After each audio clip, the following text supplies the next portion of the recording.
슈만. 여러분은 이 작곡가의 이름을 들으면 무엇이 생각나나요? 어린이 정경준 꿈을 작곡한 사람, 손가락 부상으로 피아니스트의 꿈을 포기한 작곡가 등이 생각날 것 같네요. 슈만은 정말 파란만장한 삶을 살아온 작곡가고 그만큼 그와 얽힌 이야기는 무궁무진하답니다.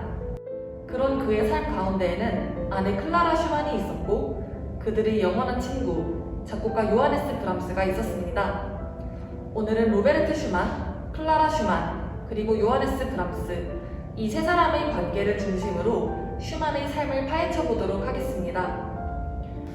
법을 공부하던 대학생 슈만, 그의 이면에는 음악에 대한 갈망이 있었습니다. 결국 그는 음악 공부를 선택하게 되는데 이때 만난 사람이 바로 프리드리히 비크와 그의 딸 클라라 비크입니다. 천부적인 재능과 아버지의 혹독한 교육하에 9살이라는 어린 나이에도 불구하고 유명한 피아니스트였던 클라라 비크는 슈만에게 좋은 자극제가 됩니다. 슈만이 비크의 집에서 생활하게 되면서 슈만과 클라라는 오누이처럼 가까운 사이가 되고 클라라가 성장하면서 두 사람은 사랑에 빠지게 됩니다.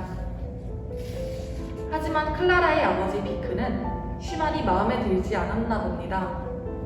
여성의 연주 활동이 어려웠던 당시 결혼 후의 클라라가 지금처럼 활발하게 연주 활동을 하기 어려워질 것은 불보듯 뻔한 일이었죠. 클라라를 통해 명성을 얻고 있던 비크는 이를 탐탁지 않게 생각했습니다. 무엇보다도 슈만은 클라라의 연주 활동을 모두 뒷받침해줄 수 있을 정도로 풍족한 사람이 아니었습니다. 비크는 이 연인을 떨어뜨려 놓기 위해 클라라를 데리고 연주 여행을 떠납니다. 클라라와 떨어져 있는 동안 슈만은 우울에 빠집니다. 무려 1년 반 동안이나 편지 교환도 하지 못했고 두 사람의 오해는 커져만 갑니다. 이렇게 클라라와 연락조차 하지 못했던 1836년 슈만은 클라라에 대한 사랑을 담은 환상곡과 F단조 소나타를 작곡합니다. 특히 환상곡의 1악장에는 슐레겔의 슈풀이라는 시가 인용되어 있고 베토벤의 연가곡 멀리 있는 연인에게의 현유를 사용해 클라라를 그리워하는 마음을 가감없이 드러냈습니다. 1837년 슈만의 친구를 통해 두 연인의 연락이 드디어 닿았습니다. 클라라는 아버지와 연인 중 연인을 선택했지만 끝없이 내적 갈등을 하게 됩니다. 이런 모습을 본 슈만은 클라라에게 이런 편지를 보냅니다. 당신 부녀는 한 쌍의 어린애를 갖소. 당신은 울고 당신 부친은 꾸짖고 언제나처럼 같은 일을 반복하고 있소. 당신은 당신 부친과 내게 동시에 속할 수는 없어요. 아버지와 나 두 사람 중 한쪽을 떠나야 하오. 그렇게 한참을 망설이던 클라라는 결국 슈만을 선택합니다. 그 후 그들은 결혼을 반대한 클라라의 아버지 비크를 고소하게 됩니다. 가족과의 법정 싸움까지 불사할 정도로 치열한 싸움을 벌였지만 그들이 첫 딸 마리를 출산한 후 비크는 먼저 슈만 부부에게 화해의 손을 내밉니다. 그렇게 비크와 슈만 부부는 화해하고 슈만과 클라라는 작곡과 연주 활동을 활발하게 이어갑니다. 하지만 1850년대가 되자 슈만의 건강 상태가 악화되기 시작하며 이 부부는 새로운 위기를 맞이합니다. 이런 위기에서 희망이 된 것은 20살의 청년 브람스였습니다. 브람스는 친구 바이올리니스트 요아임의 소개로 슈만 부부를 알게 되었습니다. 슈만 부부를 만난 브람스는 자신의 피아노 소나타 2번을 연주했는데 슈만 부부는 큰 흥미를 느끼며 그와의 교류를 이어갑니다. 건강상의 문제로 오랫동안 평론가로서 활동하지 않던 슈만은 오랜만에 자신의 평론지인 신음악지에 브람스의 천재성을 찬사하는 글을 기고합니다. 슈만에게 있어 브람스는 이 시대를 최고의 이상적인 방법으로 표현할 소명을 띈 사람이자 단계적 발전을 거쳐 자신의 능력을 보여주는 게 아니라 완전 무장을 하고 튀어나온 천재였습니다.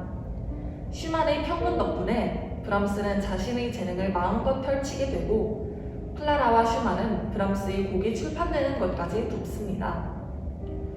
그러나 슈만의 건강은 점점 악화되었습니다.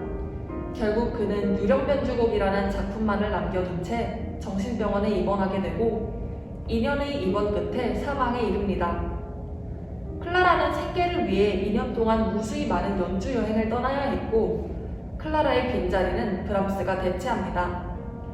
브람스는 클라라를 대신해 슈만 부부의 아이들을 돌봐주기도 하고 슈만을 면회할 수 없던 클라라 대신 슈만을 면회하기도 합니다. 슈만의 입원 중 클라라는 펠릭스를 출산했고 여러 상황 속에서 절망한 클라라를 위해 브람스는 슈만 주제에 의한 변주곡 오퍼스 9을 헌정합니다. 이 과정에서 브람스는 점점 클라라에게 빠져들어 자신의 마음을 전하기도 했지만 클라라는 끝까지 슈만의 아내로 남았습니다. 하지만 두 사람은 굉장히 친밀했습니다. 클라라의 말년에도 브람스는 좋은 친구였고 둘의 음악적 연대는 평생에 걸쳐 이어졌습니다. 브람스는 작곡 중인 곡들에 대해 다른 사람과 잘 이야기하지 않았지만 클라라만은 예외였습니다. 그래서 그는 종종 클라라에게 막 작곡한 곡의 악보를 보내며 클라라가 쓸 수 있는 만큼의 자세한 조언을 구했습니다. 특히 파가니니 변주곡 오퍼스 35에 대한 조언을 구할 때는 작곡한 의도가 명확해 보이는지 구성이 논리적인지에 대해 한마디라도 꼭 부탁드립니다라는 메모를 동봉하기도 했습니다. 브람스의 마음은 클라라의 사망 직전까지 드러납니다. 1895년 클라라는 뇌졸중으로 고통받고 있었고 브람스는 클라라의 딸 마리에게 이런 편지를 보냅니다.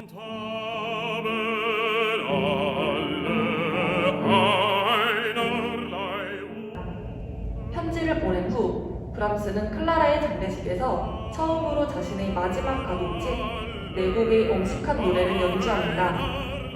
공식적으로는 막스 클리머에게 헌정되었지만 브람스는 마리에게 이 곡들은 클라라를 떠나보내며 쓴 자신의 만시라고 밝혔습니다.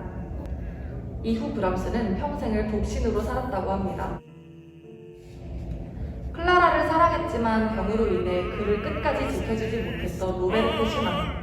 슈만을 사랑했지만 그의 정신병으로 끝까지 행복한 사랑을 하지 못했던 클라라 슈만. 이루어지지 않을 사랑임에도 끊임없이 사랑한 요하네스 브람스.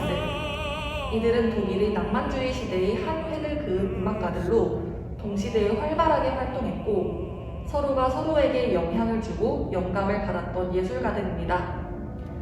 이들의 아름다운 관계와 사랑의 감정들은 음악으로 표현되어 아름다운 예술로 완성되어 있지 않을까요?